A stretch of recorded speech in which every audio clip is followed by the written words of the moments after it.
What's going on? Again, we're like a girl band, this thing, because every time we say hello, it's at the same time.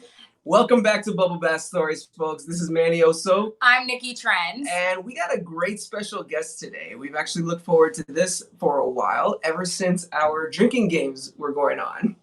Special guest, let the people know who you are. Hey, what's up, world? My name is Tyree Dillihay. I'm an animation director based in Hollywood, California. You might know me from this little show called Bob's Burgers. And, yeah, here I am. Awesome. One of our favorite shows, actually. Probably one of the shows we bonded over to even get together. That's actually a true story. Yeah, so Aww. Yeah, right. No, I will let you know the ones that made her cry too later, but definitely one of the ones that you did. I did. I'm a sucker for the father-daughter stories. That's it. You did one of the episodes with the with Hawk and Chick. Where, yes, I did. Yes, and that's the one that she absolutely fell in love with too. Yes, I cried. It was the father-daughter thing, you know. You did a bunch of them, a lot of our favorite ones, but you're involved with some other stuff too, including this comic strip that we were taking a look at, Sneeds by Reed. Sneeds by Reed. Can you tell us a little bit about that? I really want people to see it.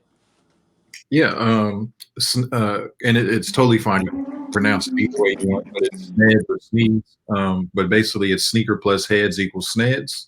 Sneds. Something that I started like 10 years ago when blogs were very popular. Obviously, this is before Instagram.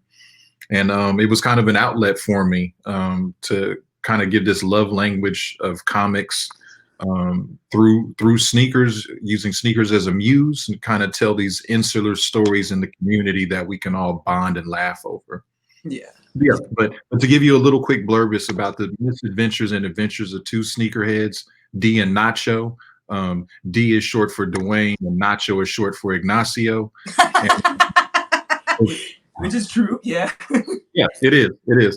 And again, it's about their adventures and misadventures, but also telling the dark and lighter side of consumerism and hype beast culture. So, yeah, that's Sneds in a nutshell. That's it. We're gonna later let people know where they can find that too. As far as animation directors go, just because we had a little bit of a talk about it, what, as far as your role as an animation director, is that like you're in charge of the whole production of that episode?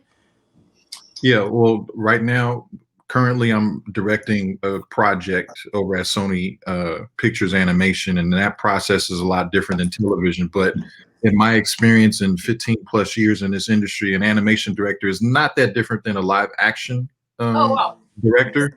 It's just that when a live action director says places people, he actually has physical people. He or she has physical people to place, whereas animation directors like myself, we have no physical people to place. We have drawings and or digital puppets to place. Yeah. So yeah, but what I am responsible for is a team of artists. They could be animators, they could be colorists, background designers, storyboard artists, you name it. And my sole responsibility is kind of herding all of these people to one shared vision, and that vision being an episode or a movie or any piece of film that you might enjoy. Awesome. Okay. Well, then that actually is great to know, because some of the questions that we wanted to ask you actually have a lot to do with things that maybe we were wondering if it even was something you had an effect with. I looked up in looking at the research as far as what you've done. I saw that you did a whole bunch of different genres of cartoons before. I mean, you've done things from Bob's Burgers to the Drawn Together movie to El Tigre, which was one of my favorite shows, by the way. And you also did Venture Brothers, but like you have like all these different genres. Is there a genre you particularly like to go with, like more towards children or more towards adult oriented? Honestly, I like them all, but if I did have to pick one, I would say adult. I like more mature storytelling because you can have more fun. Yeah. But when I say more fun, meaning you can have more fun with the stories and the jokes and the characterizations. When it comes to kids TV or kids projects, I like that too, because it's something kind of awe-inspiring when you create something that a child can react to, you know. Seeing a child like full of wonder and awestruck when they see something that you created, and responding to it positively. Like I like to elicit that response as much as possible. But again, what gets me going is the adult flavor for sure. Definitely. Well, yeah, definitely with Drawn Together, the movie. I'm sure you had a lot of fun doing that. Were you a fan of Drawn Together before you did the movie? Or was it just you got the job and you're like, let me do this? Well, yeah, personally, I did like it a lot. I was doing some storyboard work for it, and friends of mine at this studio called 6 Point Harness, they had won the bid to do the movie, and they brought me in particular to storyboard some sequences. Honestly, it's been so many years, but it was I think it was like a take on Disney princesses and Cinderella kind of stuff. The whole like real world stuff, right? All the cartoons together. What are they gonna do? Yeah. So that again, it was fun because you were able to take these stories, essentially these fairy tales, and twist them. And I'm all for the subversive humor. Anytime I can do something subversive, I'm all for it. I mean, they're one of my favorite cartoons, so I can understand it must be a lot of fun participating. You also had a hand in Hair Love, right? When we looked this up, you were a creative consultant for that, which if you out there, if you haven't seen it, go check it out. Really heartwarming story. As a creative consultant, though, what was your role with that? Well, number one, I got to give a big shout out to Karen Tolliver, Matthew Cherry. Matthew is the creator and director, producer on the project. Karen is a producer. I was brought in very early on. Later ended up becoming, or kind of falling back to a creative consultant role because I had some other things going on. But creative consulting on that project means that I'm in at the very early stages, and I'm part of the process of shaping the story and the look and certain ideas. So very early on, it was like, what does Zuri look like as a character? What is the house? What is the artistic aesthetic feel that we're going for? Certain story points. But I'm really proud of that project because literally on day one, Karen specifically said, I want an Oscar out of this. She put it in the universe. She put it out there, yeah. Yeah, and to see it happen, literally 2 years later, actually happen, is crazy. Like, I've never been a part of something like that where when it comes to a piece of art, a piece of film, where somebody said, I want this to happen, and it happened. At least when it comes to awards, like, again, like a similar situations with Bob's, like there was rumblings in the studio whenever, we had Emmy nominated episodes or something. Everybody was at those episodes like, yeah, this is probably this is it. This is going to be it. Yeah. Was it ever it? Yeah, well, for me personally, I was nominated twice, Nice. 2 years in a row. Bob's, I think they've won 2 Emmys total in all the seasons that have been on. I think it's like a season 10 or 11 now. I think I left at 8 or something. And they're still pulling them out too. Oh yeah, no, they still will be. And of course, this is public news, but they're working on the Bob's Burgers movie as well. So, wow. I did not know that, and I'm excited about that. Thank you. Are you involved in that in any way? Oh no! Like I said, just the Drawn Together movie. Bob. Awesome. Yeah, Bob's Burgers, the movie. I mean, that was happening while I was still there. Like I said, this is public knowledge, so I can still talk about it. But I've been away from Bob's Burgers for close to 2 years now. Yeah. Nice. Okay. Well, with the Hair Love, are you involved in any way or at least are you hoping for anything for the HBO development that they're doing with it? Oh, I mean, all I hope is that it's a success. That's going to be great. It's still in the Sony family. Like I said, I'm at Sony Pictures Animation right now, directing on a project that's in development. Young Love, as it's called in its new iteration, is the project that'll be on HBO Max. Again, Karen's involved, Matthew of course is involved. But yeah, I'm tending to my own project and some other things that I have going on personally. So again, I wish it nothing but success. It's just more wins for Sony overall. Exactly. Exactly. No, that's true. It's No, that's good. That's good. That's good. So right now, I've been wanting to speak to somebody in the biz about what's been happening with our culture as far as currently there's a lot of white voices who play black voices and other people of color, and they're starting to step down from their roles. I'm sure you've had the discussion with people before, and it's just something that really I wonder as far as the characters go, because some of these shows we've established our interests and we've invested in their story arcs, and now they're changing the character voices. Have you had discussions with that about that? Honestly, I haven't. Honestly, we've had those discussions way before this movement. It was, Okay. certain shows we didn't actually even deem them black characters to begin with because we already knew that they weren't voiced by black characters. Yeah. Right. And not only were they not voiced by black characters, but they weren't created by black people. So, Yeah. certain shows, and like I said, I won't go into names or bashing them, but it's just like, well, what took you so long? Like, honestly, it should have never been. And it's like the one person, like I said, I will say no names, but we can infer what I'm talking about. So it took you 20 seasons to figure out that this wasn't a good we already move know for who you you're to continue. talking about. Yeah. So it's funny that you bring. I'll say it, Dora. It's funny that definitely The Simpsons is one of those shows that I find it. The fact that they're saying, okay, now we're not going to have white voice actors voice these black characters, but it almost seems to me the black characters that they have on there don't have a story arc or any development. So it's almost like either keep it or just like, I don't even know, right? What do you do? Those characters, Dr. Hipper, none of those people have story arcs. So what you're saying is kind of meaningless. You're not really making a step.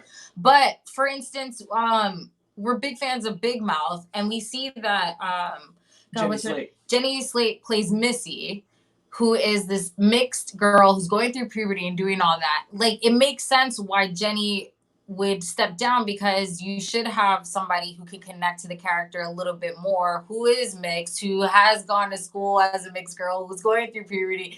So that to me makes sense. I'll bet, even though that she's like super well known in the cartoon world and like, very much for her talent. So something like that makes sense to me. But when The Simpsons is like, guys, no white people are going to do any of the minorities. Don't worry about it. It's kind of like, first of all, you're on season 30. You guys should have been gone. Right? As a fan, you should have been gone by. You don't even get an A for effort because Dr. Hipper, I don't know about Dr. Hipper's life. There's no stories. There's no storyline involved. Like, nobody's ever seen Officer Lou, the one black cop in Springfield, never had an episode about him. Right. We just know he's smarter than his boss. Yeah, that's all we know about him, right? But with that, right now, some cartoons are deciding to change. Some cartoons have had that issue, and nobody's ever called them out on anything like that. So, I mean, I'm talking about shows like South Park or Family Guy. I mean, these kind of shows seem to get a pass. Like, would you say that there's a reason for that? Well, the only one I personally give a pass to is South Park, because Trey and Matt pretty much voice everything. Right. Yeah. Like they're the only ones, in my opinion. For me, I'm like, leave South Park alone. But everybody else, when you name these other shows, it's just like, I think it's just a power dynamic, and because these things weren't brought to the light, and nobody's voices were loud. Nobody was sitting in the room like, hey, this isn't a good idea. And people were willing to change. It's funny you mentioned it too, because I had to look it up. I was wondering, as far as Token, when they introduced his character, it was Adrian Beard. I believe he was a creative consultant as well. But he was the only black guy working on South Park. And they automatically gave him the role because Trey Parker and Matt Stone didn't want anybody not black playing Token. So it's interesting that you mentioned it. Like, those guys, it seems like they were ahead of the curve. They honestly, no, because okay.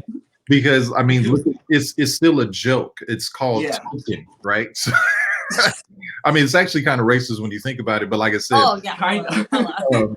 but again, Trey and Matt is like, or Matt and Trey, however you want to do the order. I expect that from them, but they do it tastefully. Like it's their satire is welcome. You know, like, even if Token wasn't played by a black person, I wouldn't have blinked because it's Trey and Matt. Do you think that it's easier to get away with more taboo subjects on like these adult cartoons than it would be for actual? Why is that? Just for that very reason, because they are adult. Like if you try to do this stuff, remember, we're talking about subversive humor. If you put, there is subversive humor in kids' cartoons, but it's a very slippery slope, you know. Right. And it's like standards and practices will be all over your ass if you don't get it right. So it's just like you just got to pick a lane. Whereas with the adult stuff, even with the adult stuff, you got to pick a lane. So it's like, okay, well, are we adult or are we general audience or are we just full kiddie? Like, where are we? It's like it's the kiddie, the middle, or the extreme. So it's one of those three lanes, and you got to. You can't live in all spaces. You're one of the three. Right. Do you think it's getting so? Like mentioning that, I mean, me growing up, all the cartoons I remember were always about like warriors conquering evil. They were about good versus bad. They were about doing the right thing. So I'm talking about shows like Transformers, shows like Mighty Max, Thundercats. Like these are all about conquering the evil in the world. And now cartoons like Steven Universe, for example, they're more towards like personal trauma, more towards going against the curve, going against the establishment. Mm-hmm. And so I feel like growing up, maybe it's just me, but maybe I feel like those stories that I saw taught me about good and evil. I mean, now these stories that are coming out are more teaching kids about their internal struggles. Yeah. Do you think this is going to have a major change in society later? Oh, definitely. Look, I like to call it like emo cartoons. Yeah. But there just wasn't space for that stuff early on. And honestly, the reason why there wasn't is because cartoons were actually, okay, I'm gonna give you a little history lesson. Please. Cartoons, in the cartoons that you're talking about from that golden era were actually like infomercials for toys. Yeah, you're right. Right? So it's like the toy came first and the cartoon came second. Oh, wow. Yeah. Whereas, yeah. Mighty Max, definitely. You're right. You're absolutely right. So now it's the reverse. It's the cartoon first, then the toy later. And in this case, these days, the toy much, much later. So now when it comes to the storytelling, the emo storytelling, the more internal dialogue, the more internal struggles that the protagonist is going through. This is just part of the new canon, the contemporary version of cartoons, the modern day storytelling. And, you know, big ups to networks like Cartoon Network and then Nickelodeon, like with Avatar and The Legend of Korra and stuff like that, like to tell more mature stories that adults and young teens can get into. That's awesome. Okay, no, that is awesome because you know, now I'm going back watching some of these kids shows and I'm like, man, this is pretty complex stuff they're talking about here. Because growing up, the most complex thing was one of the bad guys was with the good guys, but we never knew why. It was just like, okay, he's just there because the bad guy wants to be a good guy now. But we never learned about his past or anything. Now these stories, we're learning about their past. We're learning that good and evil isn't exactly good and evil. With that being said, though, do you think like this is definitely going to keep changing and changing because you're doing your animation and you're doing more about like with trauma? That's what happened with the hair love because it was about cancer at the end. Do you think it's going to continue to get more complex for children? Yeah, no, totally. Because remember, we didn't grow up with YouTube when we were little. You know, we didn't have the internet in some cases. These kids, they were born with this stuff, so they're smarter. Honestly, they're smarter, a lot more sophisticated than we were at their age. So they require content that'll challenge them mentally right now. So And what better way to do it, honestly, than to go beyond the mental, but to get to the more internal, the more heartfelt stories, hit people emotionally, because that's what you want at the end of the day. If you can get heart, humor, and family together, and then you've hit the triad, like the trifecta, when it comes to making a hit product. Gotcha. Okay. Shit. Well, listen, this was fun. We got one thing we love to do with our guests, and we call it a little lightning round. And all we want is your first reaction for a few of these cartoons that we loved. And we just want to know what you think. Ready? Wait, First real quick. Wait, real quick. When you say quick reaction, like, is this a 1 or 2 word thing? Is this the full? Yeah, one word, just like off the top of your head.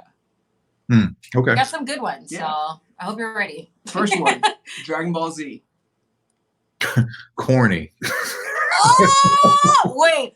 You're the first adult man I've ever met who's like not into Dragon Ball Z. Interesting. Next Not one. at all. Okay. Hated it. Hulu's new show, Solar Opposites. I haven't seen that one. No? Oh, look at that. Okay. Oh, I Okay. think we might put something new on your list. You see what we did there? BoJack Horseman. Funny. We like BoJack. I like that answer. Legend of Korra. Oh, cinematic. Oh, Definitely. I gotta watch that. Fairly Odd Parents. Childhood. Ah, yes. It made me want Fairy Godparents. How about Arthur?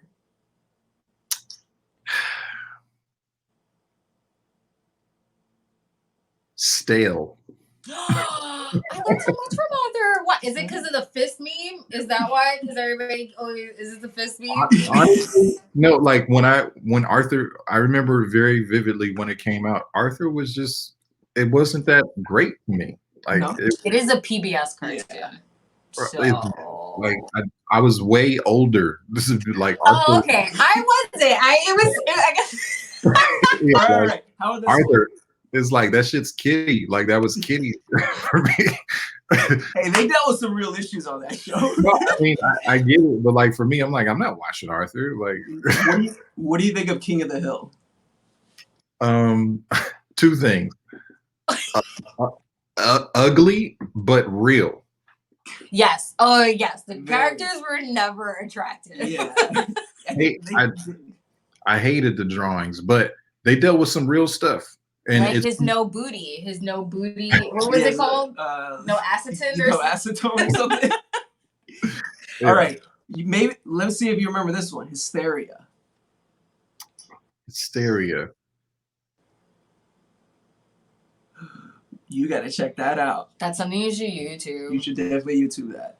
Let me Okay. tell you something, and I told Manny this. I became really interested in history because of that show. I think it was from the people who made Animaniacs, who created that show, and I learned a lot. It was basically Schoolhouse Rock, but a little edgier. Okay. Yeah. I'll Check it out. Oh, look at us giving you new stuff to check out. What did you think of Rocket Power?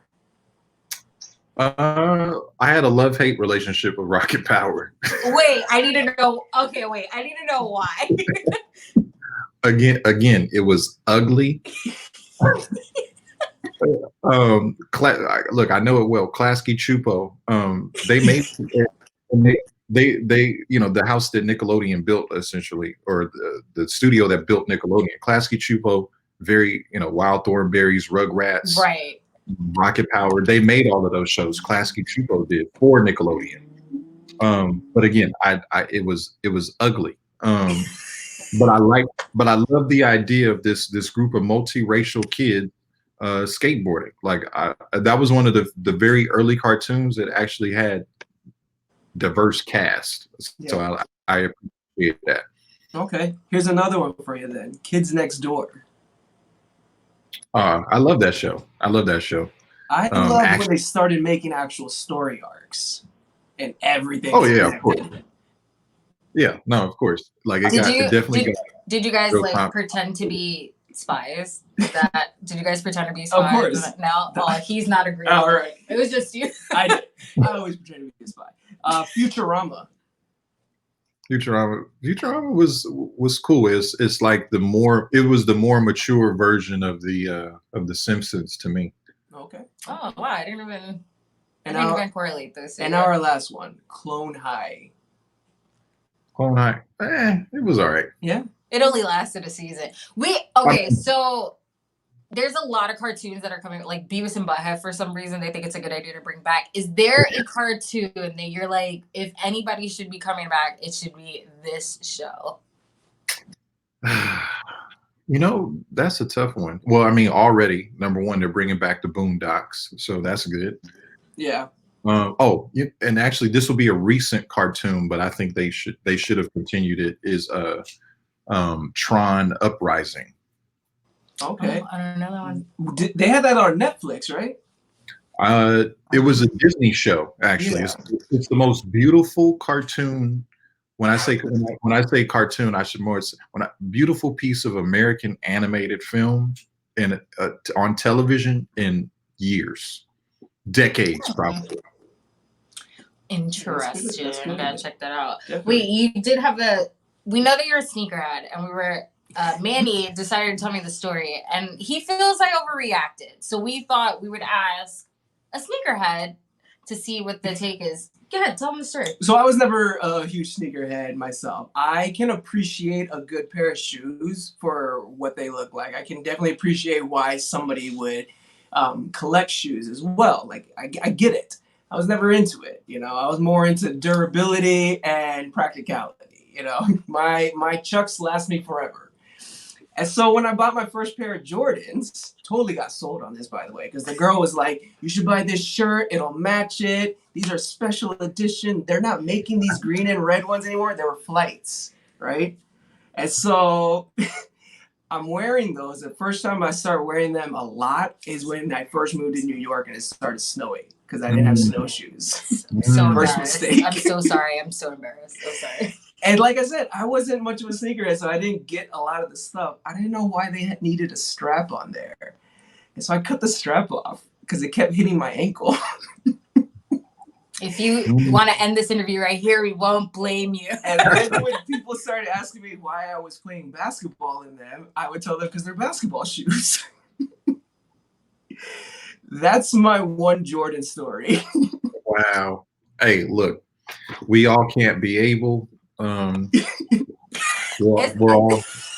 We're all not into it. He's at a loss for it. He cut the strap though. Like anyone knows, you don't cut the strap. Like either don't buy it, but he cut the strap. Every time I would walk, it would hit my ankle. So I was like, what do I need this strap for? I'm not strapping them on. I felt like he had to share the story with you. What was your first pair of Jordans? The first pair was a pair of threes. A pair of threes. Okay. You don't even know that he has no idea. He has no idea. Well, we know you're a busy man. Thank you so much for joining us. Definitely please let the people know where they can find Sneeds by REE. Sneds by REE.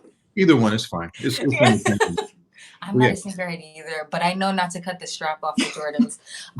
Please let the people know where they can find you. Yeah, Sneds, just like heads, but with an SN in the beginning, by REE, on Instagram and Twitter. That's where you'll find me. I actually might even be changing that name soon, but I don't know.